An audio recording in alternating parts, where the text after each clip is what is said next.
Now I know I said we're moving on to whitewater, and we are going to move on from this technically, but there is one more thing related to this that I want to show you.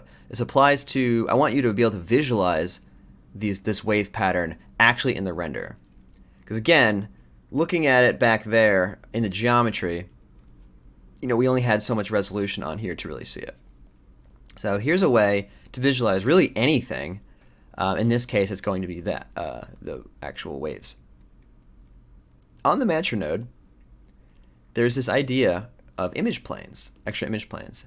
EXRs support this. You can have not just the color in alpha, you can have any amount of images stored in one picture, in one image file, I should say. Extra image planes allows us to do that. There's lots of default ones that are very useful. You can just turn one of them on and you'll have it. You can also go to extra image planes and make any arbitrary one you'd like. So let's make an arbitrary one that we would like. Dive into the basic liquid. As I was pointing out, this is the area that does all that waves stuff. Like so. What we can do is say, what is the thing that makes our waves? Well, it's this whole rigmarole here. Once we get to here, we have it, the thing that actually goes into amount. That's then scaled by the height of the waves, but I'm not as concerned with that. I would just say, let's visualize the noise itself. So by here, we have it. So put an export, bind export. We'll call it anything we want, waves.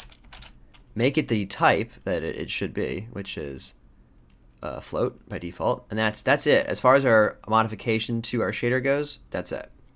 So now we'll have a vex variable called waves that exists. We can catch it over here, again on the Mantra node under image planes. Simply type in the thing that we just said, and make sure that it's of the type that we said it was, waves. That's it. That's literally it. So now, if I were to, I'll do a full re-render just for this, just in case. Yes. It's still going to do a full render. It's just also going to do this at the same time. So this is going to look the same as our previous thing. But if you click this bar here, this long bar that's right underneath like the stop button, there's secret stuff in here. C is the color. That's what we see. Oh look, there's waves now. And there's waves. That value is now been written to this waves image plane. When we render these files to disk, we will have this also. This will be included in every EXR. This is an invaluable way to debug things. And as I was saying, you can now see how much actual detail is in here. Look at all these little wavy things. There's way more than we were able to see on the geometry itself.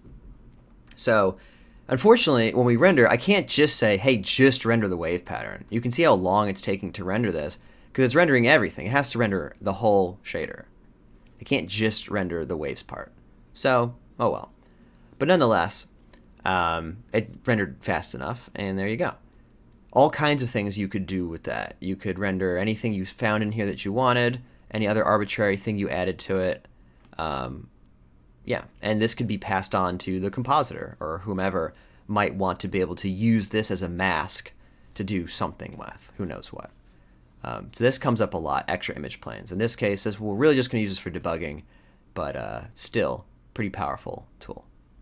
All right, now we'll actually move on to whitewater.